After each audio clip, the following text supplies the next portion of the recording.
نحمده ونصلي ونسلم على رسوله الكريم أما بعد فأعوذ بالله من الشيطان الرجيم بسم الله الرحمن الرحيم ألم تر إلى الملأ من بني إسرائيل من بعد موسى إذ قالوا لنبي له ابعث لنا ملكا نقاتل في سبيل الله قال هل عسيتم إن كتب عليكم القتال ألا تقاتلوا قالوا ما لنا ألا نقاتل في سبيل الله قد أخرجنا من ديارنا وأبنائنا فلما كتب عليهم القتال تولوا إلا قليلا منهم والله عليم بالظالمين صدق اللہ مولانا العظیم. معزز سامعین کرام، سورہ بقرہ آیت نمبر 246 تلاوت کرنے کا شرف حاصل ہوا. فرمایا علم ترا، کیا آپ کو علم نہیں ہے، الی الملا، اس جماعت کا، من بنی اسرائیل، جو بنی اسرائیل میں سے تھے، من بعد موسیٰ، موسیٰ علیہ السلام کے بعد، اذ قالوا، جب کہا ان لوگوں نے، نبی اللہ، اپنے نبی کو، ابعث لنا ملکا، مقرر کر ہمارے واسطے کچھ جرنیل کو، بادشاہ، نقاتل فی سبیل اللہ، تاکہ لڑیں ہم اللہ کے راستے میں. تو قالا، اللہ تعالیٰ کے نبی نے فرمایا، حل عسیتم، تحقیق کے ساتھ تم سے امید ہے، ان کتب علیکم القتال، اگر لکھ دیا جائے تم پر لڑنا، تو اللہ تقاتلوا، یہ کہ تم نہیں لڑو گے. قالوا، کہنے لگے، وما لنا، اور ہمیں کیا ہو گیا ہے کہ اللہ نقاتل، یہ کہ ہم نہیں لڑیں گے، فی سبیل اللہ، اللہ تعالیٰ کے راستے میں. وقد اخرجنا، تحقیق ہم نکالے گئے، من دیارنا، اپنے گھروں سے، وابنائنا، اور اپنے بیٹوں سے. فلما کتب علیہم القتال، اور جب لکھا گیا ان پر لڑنا، جہاد، تولوا، پھر گئے، الا قلیلا منہم، لیکن بہت تھوڑے ان میں سے. واللہ علیم بالظالمین، اور اللہ تعالیٰ خوب جانتا ہے ظالموں کو. حضرت اس آیت کا پس منظر یہ ہے کہ حضرت موسیٰ علیہ السلام کے بعد یہ جب نکلے مصر سے، فلسطین میں بحر کلزم، بحیرہ روم، دریائے اردن یا جیرون کے کنارے آ کے آباد ہوئے. یہ زرخیز و شاداب علاقہ تھا. انہوں نے تجارت بھی کی، بڑے نامور تاجر پیدا ہوئے، اور ان کے قریب ترین قوم عمالقہ تھی.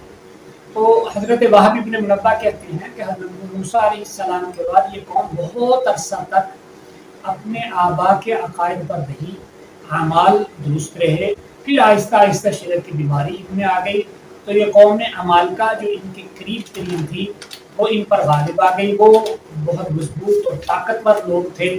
ان کا سردار وہ جالوت تھا. تو اس کے بارے میں لکھا ہے کہ وہ اتنا مضبوط جسم کا تھا کہ 3 من کی، تو وہ اسرائیلی روایات میں ہے 3 من کی اس کی ڈھال تھی. تو وہ ایک مضبوط لشکر تھا. تو جب انہوں نے اللہ کے دیے ہوئے طریقے کو چھوڑ دیا، انبیاء کے طریقے کو چھوڑ دیا، تو پھر وہ لوگ ان پر غالب آئے. انہوں نے ان پر حملے کیے، ان کی بیٹوں کو قتل کیا، گھروں سے نکال دیا، اور ان کی 30,000 کے قریب لکھا گیا ہے، روایات میں آتا ہے 30,000 باندیوں، بیٹیوں کو اٹھا کے لے گئے اور باندیاں بنا لیا. تو پھر یہ لوگ اپنے نبی، اس وقت کے نبی، سین اور شین دونوں طرح سے ہے، اور حمزہ کے بغیر اور حمزہ کے ساتھ دونوں طرح کے نام لکھا ہوا ہے. شمویل بھی لکھا ہے، اور سمویل بھی لکھا ہے، اسماعیل بھی لکھا ہے، اور اسماعیل بھی لکھا ہے. تو یہ جناب شمویل یا سمویل علیہ السلام کے پاس آئے، اور انہوں نے کہا کہ آپ ہمارے لیے، یہ اس وقت انتہائی ناتواں اور کمزور ہو چکے تھے نبی. تو ان کے پاس آئے کہ آپ ہمارے لیے جرنیل مقرر کر دیں جو ہمارے لشکر کی قیادت کرے، ہم ان سے بدلہ لیں، جو ہماری بادشاہت کرے، ہمارا امیر ہو. تو اللہ سے دعا کریں اللہ ہم پر جہاد بھی فرض کر دے. تو یہ جو نبی تھے، انہوں نے ان کی سابقہ روایات کو دیکھتے ہوئے نے کہا کہ اگر قال هل عسیتم، کہ تم تحقیق یہ بات پکی ہے کہ تم تو پھر نافرمانی کر دو گے اگر اللہ نے تم پر جہاد فرض کر دیا.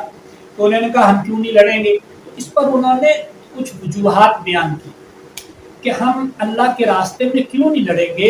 انسان لڑتا ہے زن زر زمین کے لیے، تو یہ تینوں چیزیں تو ہماری چھین لی گئی ہیں، ہم نے گھروں سے نکال دیا ہے. قد اخرجنا من دیارنا، انہیں ہمیں ہمارے گھروں سے نکال دیا گیا ہے.